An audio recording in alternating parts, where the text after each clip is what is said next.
Welcome, everybody, to the Tuesday edition of the Huddle Hub podcast. My name is Metal Mike, and today we are going to talk about the end of Week 7 of the United Football League season, and we're going to get you ready for Week 8 coming up. The playoff race is hot right now in the UFL. We also got some news to talk about coming out of the NFL. As we know, the schedule release is on Thursday, and every team's full schedules will be out, I believe, by 3 p.m. Eastern Standard Time. They used to do it at, I believe, 8 p.m. Now it's being moved up. Why? Because earlier in the day, we normally get every team's schedule anyways. And here's the thing is the schedule release used to be it's still a big deal. But I remember even 3 years ago, NFL Network would hold a show for the schedule release, and nothing would get announced early. Now it seems like if you wake up at 5 o'clock in the morning, your team has announced their full season schedule. So I get it. You're going to do the announcement at 3 o'clock. You know, we're already getting games announced, and we're going to talk about that in the news section of today's show. But it seems like things that are made special, some things being taken away. You know, like the NFL Honors Awards, it felt like the Honors Awards this year. It did. But for some reason, part of it didn't feel like the Honors Awards. Like, it seemed like they really wanted to rush through the awards this past year. That's what it felt like. It was still a 2-hour show.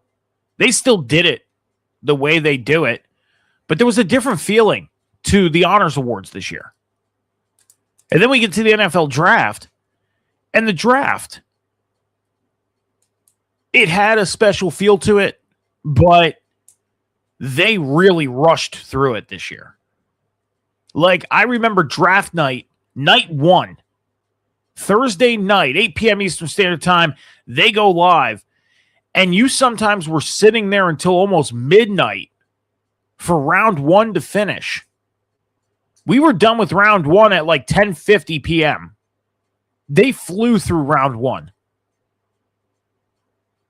So it's like these little moments that they can make very special. Some way, shape, or form of it is being taken away. And the schedule release, you know, NFL Network used to do a show, 8 p.m., Thursday night, schedule release, and nothing was leaked on the internet. You didn't know your team's schedule until 8 p.m. that night. Whether it was an international game, Thursday, Sunday, or Monday Night Football, a holiday game like Thanksgiving or Black Friday, or a normal Sunday 1 p.m. or 4:30 p.m. kickoff time. You didn't know any of that until 8 p.m. on Thursday, that schedule release night. Now we are getting, international games announced early. And I get you want to get it out early because you want to give the opportunity for fans to go and get tickets and all that stuff. But you can do that in the middle of May. You could do that in the middle of May when you announce the full schedule. Fans will still have enough time to prepare for that game if they feel like traveling to an international game like London or Brazil or Mexico City or France. If they want to travel, they'll do it even if you wait until middle of May to make the announcement. You don't have to do it a month ahead of time. You don't have to do it 2 weeks ahead of time. You don't need to do it 2 hours ahead of time. Because football fans, if they have the preparation and plan of going to a game, then they're going to have money put away to make sure they have money for that ticket or tickets, regardless. So, for example, one of the international games that were announced for week 1, the Rams and the 49ers over in Melbourne, Australia, right? That was announced about a month ago. Now, if they would have waited until the middle of May 14th, to announce it,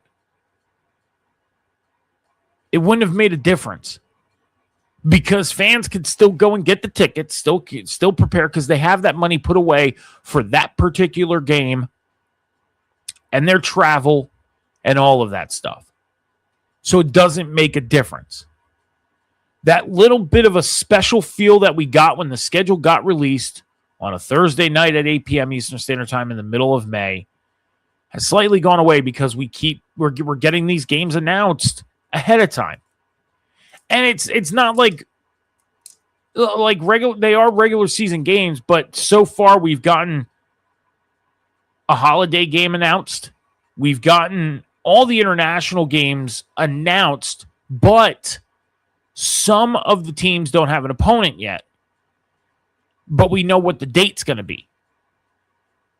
Okay, so we know location, we know date, and we know who's going to possibly be represented as the home team. But we don't know who their opponent is. We also got the first Sunday night football game, the first Monday night football game, and the second Thursday night football game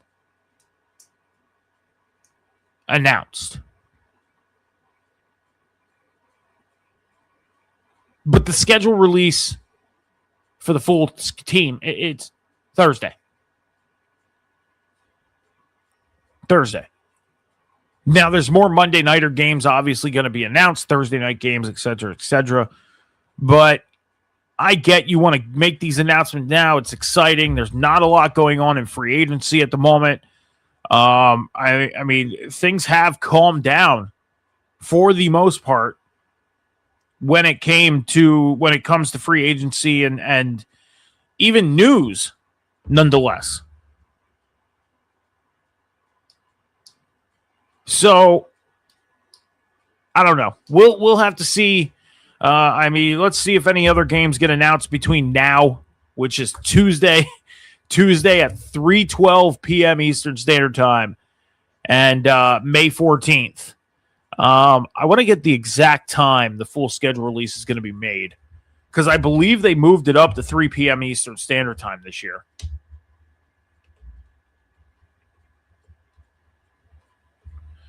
I believe they did.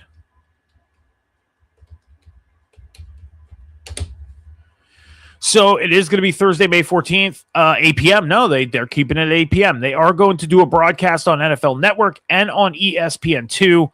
You can also stream it on NFL Plus.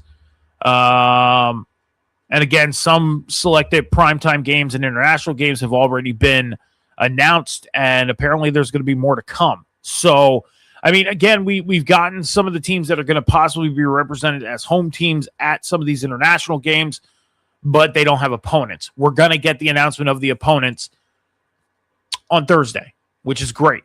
We're going to have a full feel of what the season's going to look like as far as the schedule. We know the opponents. We know the team's opponents for the year because they already have it planned out for the next 3 years who teams are going to be playing. So, for example, if I look up, Philadelphia Eagles opponents for next 3 years. Okay. So the Philadelphia Eagles and future opponents. Here we go. So this year, so they have it set till 2028, and then next year will be 2029, and they'll add on and so forth and so on, right? So, I mean, obviously this year, the Eagles' opponents are the Cowboys, Giants, Commanders twice because of in-division play, but they play at home against the Rams, Seahawks, Texans, Colts, Steelers, and Panthers. They go on the road against the Cardinals, Jaguars, 49ers, Titans, and Bears. Okay? In 2027, same thing, NFC East match, NFC East teams they play against, blah, blah, blah. At home, they're going to be playing the Saints, Bucks, Patriots, Jets, and then whoever finishes in the same place they do in the NFC West. So let's say, the Rams finish in first place in 2026 and the Eagles finish in first place, well, then the Eagles will play the Rams at home in 2027. Their away games will be against the Falcons, the Bills, the Panthers, the Dolphins, and then whoever finishes in the same place as them in the NFC North and the AFC West. That's in 2027. In 2028, again, they play the NFC East, Cowboys, Giants, Commanders twice. Then their home games will be against the Packers, Vikings, Ravens, Bengals, whoever finishes in the same place as them in the NFC South and the AFC South. And then their away games will be the Bears, Browns, Lions, Steelers, and then whoever finishes in the same place as them in the NFC West. Okay? So it looks like in 2027, they're going to be playing the NFC South and the AFC East in 2027. And then their off games are going to be a game against an NFC West, an NFC North, and an AFC West team. And then in 2028, it's going to be the NFC North and the NFC North, NFC and AFC North. And then whoever finishes in the same spot as them in the NFC and AFC South and the NFC West. That's their off games. So that's going to be that. Okay? But they already have it planned out, who their opponents are for the next couple of years. It just so happens the schedule is not released, obviously. And we're not going to get that. But schedule release on Thursday, May 14th, 8 p.m. Eastern Standard Time on ESPN, ESPN2, or ESPN and the NFL Network. And you can also stream it on NFL Plus. So I'm hoping I'm home from work on time to do that. Maybe if I'm home on time, maybe we'll do a stream. Maybe we'll do a special live for the schedule release. I don't know. Let's see if I get home from work on time first, because I started 11:20 or 11:05. I've been getting done around 7 o'clock as of late and home by like 7:45. But if I could get done early enough to get home here and set up a stream, and we'll do something with the schedule release, maybe we'll do a little bit of a watch along for the schedule release over on TikTok. Okay, maybe we'll do that. Let's see how things fall first on Thursday, because I have a pretty busy week planned ahead of me here. I got to take the dog to the vet. Well, not the vet, but to a clinic on Saturday to get her one of her shots, so she can go back to the vet on Tuesday. So, I got a busy week ahead of me. My schedule is going to be a little wonky because of the fact that I have to start late on Saturday. So, all right. So let's get into it. UFL, United Football League. Well, before we get into everything, please make sure you head over to the Huddle Hub Podcast over on social media, on TikTok, X, Instagram, and on Epic Studios at the Huddle Hub Pod. You're going to hit that follow button. Over on the YouTube, you're going to hit the subscribe button. That's how you follow on YouTube. And then, of course, you're going to follow on the Twitch channel. All of our links to all of our social media bios are in the Twitch channel. You just go in there, click on the one you desire to go to, because not everybody uses every social media outlet, and help us build the Huddle Hub Podcast through the rest of the 2026 NFL offseason and beyond. Okay, so let's get into it. The United Football League, they are in Week 8 coming up, but they just finished off Week 7 on Sunday night in a classic game between the Orlando Storm and the Houston Gamblers. Okay, the Orlando Storm end up squeaking out a win after dropping their second game last week. They beat the Gamblers 24-23. Some statistics as far as offense. First off, the quarterbacks. Orlando Storm quarterback Jack Plummer, 14-24, 152 yards, 2 touchdowns, 58.3 completion percentage with a 104.9 rating. Not bad for Jack Plummer and the Orlando Storm to get back on track after dropping their second game of the season. And the Houston Gamblers, Hunter Decker, 24-41, 268 yards and an interception. And then John Reese Plumlee came in 1 of 3, 49 yards and a touchdown. As the Orlando Storm moved to 5-2, the Houston Gamblers move to 2-5. The standings as of right now: the Battlehawks, St. Louis Battlehawks in first place, the Orlando Storm in second place, and the DC Defenders in third place, all at 5-2. The Birmingham Stallions in fourth, Louisville Kings in fifth, Dallas Renegades in sixth, all at 3-4, and then the Columbus Aviators in seventh, and the Houston Gamblers in eighth at 2-5. Man, This playoff race is crazy. And the Dallas Renegades, I'm going to ask this right now. What the heck is going on right now with the Dallas Renegades? You started the season off hot, 3-0, okay? And I know it's the first 3 weeks of the season, blah, blah, blah. Who cares?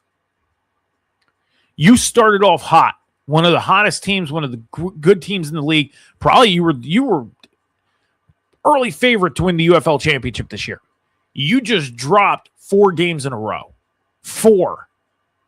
You at one point were in second place in the playoff standings, and you have fallen all the way down to 6th within the matter of 4 weeks. Something's got to give in Dallas. Now, they went into overtime this past week, and they dropped that game. Rough go for them. But now they go into a game to where it's almost guaranteed that they're probably going to lose because they are on this slump. And they're playing the Orlando Storm. And I have a feeling the Orlando Storm are not going to let them come in and try and take this game. The Orlando Storm got a taste of being in 4th place for a week. And they said, no, we can't do this. We need to be up there in this playoff hunt. And yeah. So the Orlando Storm, I do not think will roll over at all in this game. Not at all. Now going into week 8, the Orlando Storm head out to Dallas, take on the Renegades on Friday, May 15th, 8 p.m. Eastern Standard Time on Fox. The DC Defenders at 5-2 head out to take on the Louisville Kings, who are 3-4 on Saturday, May 16th at 12 p.m. Eastern Standard Time on ABC. The Houston Gamblers head out to St. Louis to take on the first place Battlehawks on Saturday at 3 p.m. Eastern Standard Time on ABC. And then to close out the week, the Columbus Aviators head out to take on the 3-4 Birmingham Stallions at 1 p.m. on Sunday afternoon on Fox. Right? Now, we are getting a rematch between the DC Defenders and the Louisville Kings because the Louisville Kings just went into DC and took on the DC Defenders and annihilated them 30-13. So the Defenders are going to try and get that payback this week.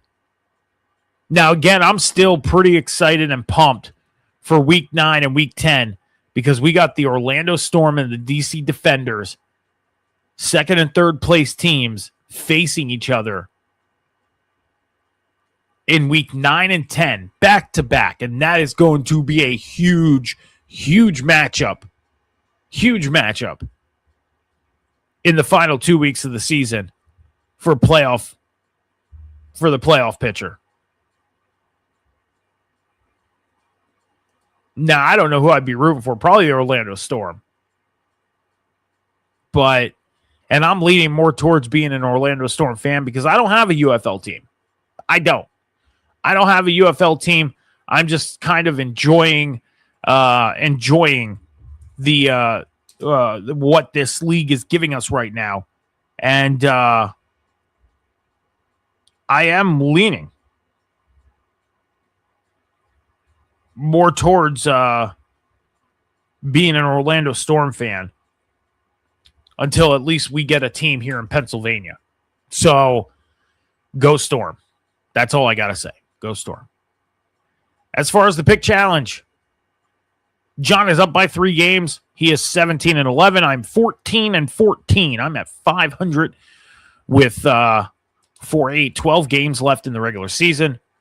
And then 3 games in the playoffs. So 7, 4, 8, 12, 15 more games for me to try and catch up to John as I fell down pretty hard early, but climbing my way back, keeping a par, and hopefully I can catch up to him by the time we get to the playoffs, and we can make this a little more interesting going into the postseason. So keep an eye out for that. So we're going to talk more about Week 8 on the Sunday edition of the Huddle Hub Podcast, 11 a.m. Eastern Standard Time. We will recap all the action that happened in Week 8, and we will preview the 1 p.m. game before it kicks off on Sunday to close out Week 8.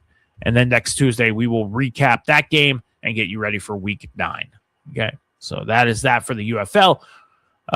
One bit of news coming out of the UFL. We got a little bit of news coming out of the UFL. It was announced that the Oklahoma City, Oklahoma, is going to be getting a franchise in 2028. Now, it is official. There are plans to launch the new team in Oklahoma City beginning with the 2028 spring football season. Yeah, so that's all it says here. This was the headline as far as what they put here. It's official. The UFL has announced plans to launch a new team in Oklahoma City beginning with the 2028 spring football season. From Friday night lights to college football championships, passion for this game runs deep. It's time to show the league what Oklahoma football is all about. Oklahoma City, let's go. All right. And then the team will play at the soon-to-be-built Maps 4 multi-purpose stadium, currently under construction in downtown Oklahoma City. You can sign up now to get updates and news about all the announcements surrounding the Oklahoma City UFL team. And I'm looking at the digital picture of this stadium right now. It is beautiful. Oklahoma City, you are getting a beautiful stadium. A beautiful stadium. This Maps 4 multi-purpose stadium looks freaking beautiful. And congratulations on getting that. That's all I got to say. That's it all for the UFL. All right. Hold on. Oh, never mind. I thought we got some breaking news and we didn't get it. It's something that I seen about a couple hours ago. So, all right. All right, guys, we're going to take a 30 to 45-second break here on the Huddle Podcast. We'll be right back, and we're going to get into the news coming out of the world of football. So stay tuned. We'll be right back.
Night Drive. I've been saying it the past couple shows. This song is such a jam. Like, imagine if lyrics got put to this. Let's turn it up.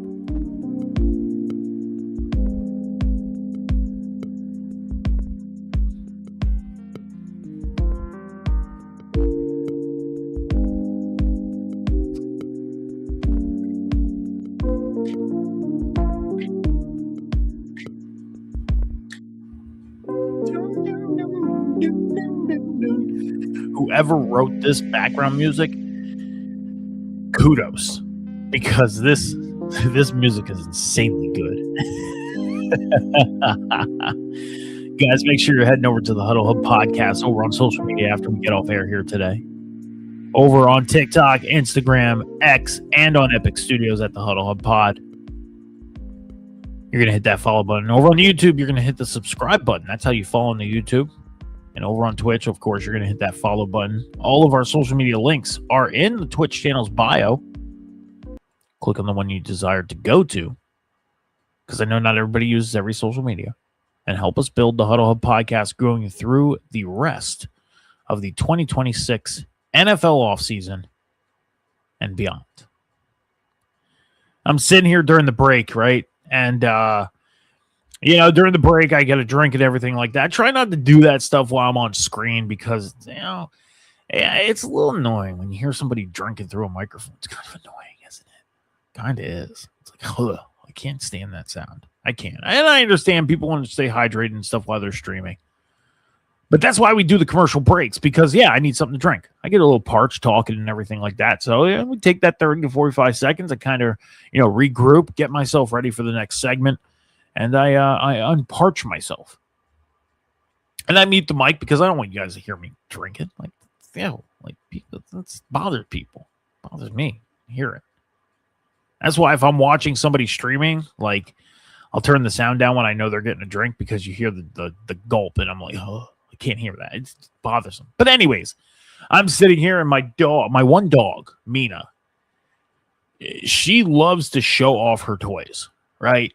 And she is hilarious. Let me see if I can get a little bit of a camera angle on her.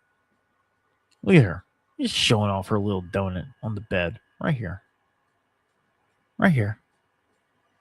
She's got the donut in mouth, just chilling. And she walks around so prideful, like showing off her toy, like, look what I got. And she's just hanging out with her donut without a care in the world. Look at her. God, gotta love dogs. Gotta love dogs. I mean, I know not everybody loves dogs. All right, guys, let's get into the news. We got some news to talk about coming out of the world of football. And we're going to talk about it. First off, free agent tight end David Njoku, formerly of the Cleveland Browns, has signed a one-year deal worth $8 million with the Los Angeles Chargers. David Njoku was one of the top tight end free agents out there, and the Chargers have landed him, so he is going to be an add-on to their offense. Hopefully this helps the Chargers boost their offense a little bit because last year, I'll say this, when you looked at the Chargers schedule, it was a very favorable schedule. And then when they started building their roster, even their running back room was one of the most attractive running back rooms in the league. You looked at it and was like, man, if their offensive line can get going, nobody is going to touch this running back room. Omarion Hampton, Najee Harris, and then guys just started going down. And it's like, crap. I believe I predicted them to go 15-2 last year. And they just squeaked into the playoffs and got eliminated in the first round. And it's like, man, the potential this team has. Hopefully they can find a way to get it going because this team does have potential. They do. So hopefully they pick it up. And the addition of David Njoku to this roster is huge. So, and do I think they'll contract him? See, that's the thing is a lot of people are asking, why are all these one-year deals worth $8, $6, $10, $12 million going out? Well, because teams are waiting for the new salary cap to kick in. And obviously they had to clean up some stuff with the 2026 salary cap reboot. So in 2027, when they get their 2027 reboot money and carry over whatever they have from 2026, they'll be able to do long-term deals. And I think David Njoku, if he performs well enough in Los Angeles and gives them what they're looking for out of him, he's going to get long-termed out in Los Angeles. I was hoping he would have came to Philly, but it is what it is. He's one of my favorite tight ends in the league. And I wish him nothing but the best out in Los Angeles. I hope he has a great season. Because I think David Njoku has the talent to do great things at the tight end position. So, congrats to him heading out to Los Angeles, and I could definitely see him getting a long term. The Jacksonville Jaguars added a player to their running back room. Running back Amir Abdullah is heading to Jacksonville. So, he is going to be part of that running back room. And then the Pittsburgh Steelers, they end up extending kicker Chris Boswell, 4 years, $28 million extension. He ties Cowboys kicker Brandon Aubrey as the highest paid kicker in NFL history. Now, a lot of people are like, why are they paying kickers so much? Well, because the kicker position, believe it or not, is a very important position in football. We've seen many a times where kickers go out there and make or break games, win or lose games, and even on the kickoff, positioning for their defense. They kick it in the right spot and the return team doesn't get far enough, set the defense up for success. Kicker is a very important position in football. People don't realize that. People that hate on kickers don't realize how important that position is. And Chris Boswell getting paid this much, he's a hell of a kicker. And this was a very smart move on Pittsburgh's part to lock up Chris Boswell for another 4 years. So congrats to him for getting paid and becoming tied for first place as far as the highest paid kicker in league history. So, and now, as we know, on May 14th, 8 p.m. Eastern Standard Time, the NFL schedule release is going to happen. Some of the games that were announced earlier this year, as we know, the Seattle Seahawks will be playing on opening night. It's just a question of who. Now, the speculations are out there that it's going to be against the New England Patriots because the Patriots and Seahawks do play each other in Seattle this year. So there's a lot of speculation that we're going to get a Super Bowl rematch in week 1 in the opening night game on Wednesday night, the first Wednesday in September. Okay, so that's what's being rumored and that's what's being speculated. So, but we know Seattle is obviously the home team because it's their banner dropping night for the Super Bowl. So we're still awaiting, and we'll find out on May 14th on Thursday who they will be playing on that opening night. The Rams and 49ers, they got announced for week 1 in Melbourne, Australia. The Rams are going to be the home team in that game. They are going to be the home team in that game. And the 49ers, as we know, Coach Shanahan is not happy about this because of the success that the 49ers have had in the past 6 matchups against Los Angeles in Los Angeles. They are 5-1 against the Rams in Los Angeles in their last 6 meetings. So I can get the understanding of Kyle Shanahan being like, man, we're on this roll against this team in their stadium.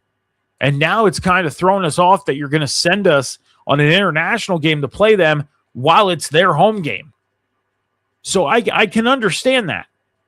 But if you get your mindset of, okay, they're the home team, let's take care of business, then you can win this game. And then you could sit there and say, not only did we take care of business in the last 6 matchups in your stadium, but now you're being considered as the home team in Melbourne, Australia, and we took care of you here too. So just go and take care of business, and you'll be fine. Again, it's understanding you're upset about it, but it is what it is. And that matchup is going to be taking place on the first Thursday night game of the year, okay, because the NFL season kicks off on a Wednesday this year. So that's going to be the second game of week 1 on that Thursday night. The Ravens and Cowboys were announced for September 27th in Rio de Janeiro, Brazil. Okay, so that matchup was announced. I believe that's going to be week 3 or week 4. Let me check the calendar really quick, and I can tell you whether that's going to be week 3 or week 4. I believe it's week 3, but don't quote me on that because I could be wrong. Week 1, week 2, week 3. That's going to be week 4. Okay, so week 4, Cowboys, Ravens in Rio de Janeiro, Brazil on September 27th. And then some of the teams that are going to be playing in international games that have not had an opponent announced with them yet. The Jacksonville Jaguars, as we know, are going to be playing in London twice this year. The Washington Commanders are going to be playing in London. The 49ers are also going to be playing in Mexico City, Mexico. Yeah, so 2 international games for the 49ers. That's crazy. Like, for a team to have 2 international games this year in 1 year, like, man. I mean, I get it. Jacksonville does it. They play in London twice a year, but they're kind of used to it. I mean, there was even talk about them moving to London. There was talk about them moving to London once their lease is up with their stadium. But I don't see the Khan family moving them there. I get it. They have a soccer team there, but I don't see the Khan family moving the Jaguars overseas. I don't. The Atlanta Falcons are going to be playing in Madrid, Spain. The Detroit Lions are going to be playing in Munich, Germany. So waiting on opponents for those games. The New Orleans Saints are going to be playing in Paris, France in week 7, and their rumored opponent is the Cleveland Browns. So that is the rumored opponent for that matchup. And again, we'll find out on May 14th when the schedule release happens. So those are the games that have been announced in the past couple weeks leading up to this week. Now, the games that have been announced in the past day or two. First off, the Dallas Cowboys and the New York Giants will kick off the first Sunday night football game of the year in New York. So MetLife Stadium will be hosting the first Sunday night football game between the Cowboys and the Giants. The Philadelphia Eagles will be traveling to Dallas to take on the Cowboys on Thanksgiving Day. They're going to be in the 4:30 p.m. Eastern Standard Time slot on Fox. So we already know the Detroit Lions and the Dallas Cowboys, they are both, mainstays on Thanksgiving Day, and they both play at home. They never play on the road on Thanksgiving Day. So we're just awaiting to see who the Lions are going to play on Thanksgiving Day, because we know the Lions play every Thanksgiving Day. So, but the Cowboys opponent was announced, and it is the Philadelphia Eagles, 4:30 p.m. Eastern Standard Time on Fox. So the second game of the day. The Denver Broncos and the Kansas City Chiefs are going to be in a Week 1 AFC West matchup. They're going to be playing the first Monday Night Football game on September 14th. Now, there was a lot of talk about the quarterback situation. Bo Nix suffered his injury in the divisional round of the playoffs. As we know, Patrick Mahomes, he suffered his injury late during the regular season. Both these quarterbacks are planning and expecting to be back by the time training camp starts. Now, as far as Patrick Mahomes, there's talk about him hitting the field as early as July. Bo Nix is being announced for June. So these two quarterbacks could be back by week 1 for this matchup. So the first Monday Night Football game of the year will not consist of backup quarterbacks. Okay. So, and then last but not least, new Highmark Stadium is going to be opening up in week 2 of the regular season when the Detroit Lions travel to Buffalo to take on the Bills in the second Thursday night football game of the year. The Bills are going to be playing on the road in week 1, and then week 2 will have their home opener against the Detroit Lions on Thursday night football. And not only that, it will be the first game to take place in new Highmark Stadium. Now, I've seen a video of new Highmark Stadium, and I'm going to say this right now. As a football fan, I want to experience a game at New Highmark. I do. That stadium looks so beautiful. And Bills fans, I would be excited for this thing because you have a great stadium. That stadium looks so awesome. And the amenities that they have planned, how everything is mapped out, it's so convenient for fans. It's crazy. So Bills fans, get excited because your stadium looks freaking awesome. And games should be a lot more enjoyable, especially when the Bills are winning, to take place in New Highmark Stadium. So, yeah. But that's all we got today, guys. That's it. 46 minutes today. Well, 47 as of right now. So I'm going to get out of here. Nice, quick, short little show today to talk about the things that have come out. So that's that.